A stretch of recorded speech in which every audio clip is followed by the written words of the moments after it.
Leo era nel piazzale e aveva in mano una pallina.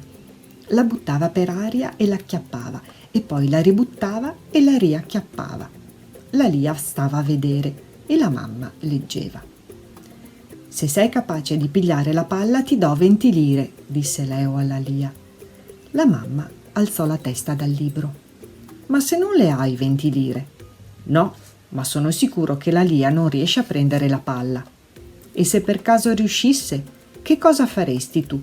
Dovresti fare come Laomedonte». Chi era Laomedonte? Era un re.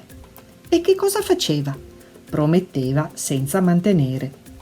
«Mi racconti la storia di Laomedonte?» domandò Leo, e la mamma la raccontò. Buongiorno, sono Alberta Facchi, la direttrice del Museo Nazionale Archeologico di Adria. Ho scelto per voi il libro che mi ha fatto innamorare della storia e dell'archeologia quando ero ancora una bambina.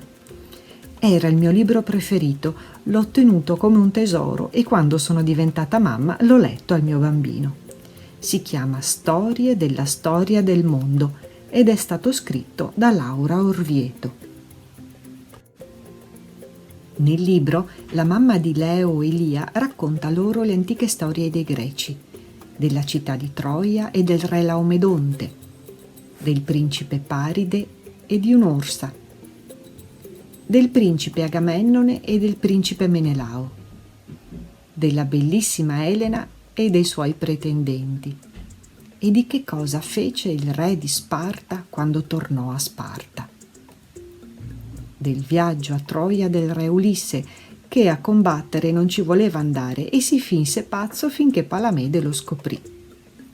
E poi ancora la storia della principessa Ifigenia e la storia dei 2 re e di 2 schiave, di come andò il duello tra Paride e Menelao, la storia di Patroclo, amico di Achille, e tante altre. Il libro, che tengo da così tanti anni nella mia libreria, è bellissimo. È tutto dorato e corredato dai disegni che avete visto con i vostri occhi. Belli, vero?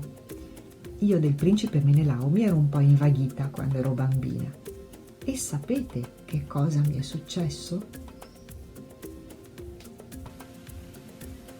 Mi è successo che quando per la prima volta ho messo piede nel museo di Adria, mi è sembrato, come in un film, di vivere proprio dentro il mio sogno e alle mie fantasie di ragazzina.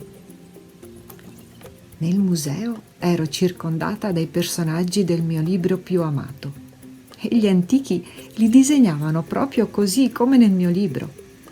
Ho ritrovato in museo Ercole, il dio Hermes, i cavalli greci Menelao ed Elena, e i guerrieri, i carri, i vasi greci. Ed ecco allora svelato il mistero del mio lavoro. Al museo non mi sento mai sola, perché so che sono circondata dai miei eroi, quelli che avevo conosciuto da bambina, leggendo storie della storia del mondo di Laura Orvieto. Arrivederci.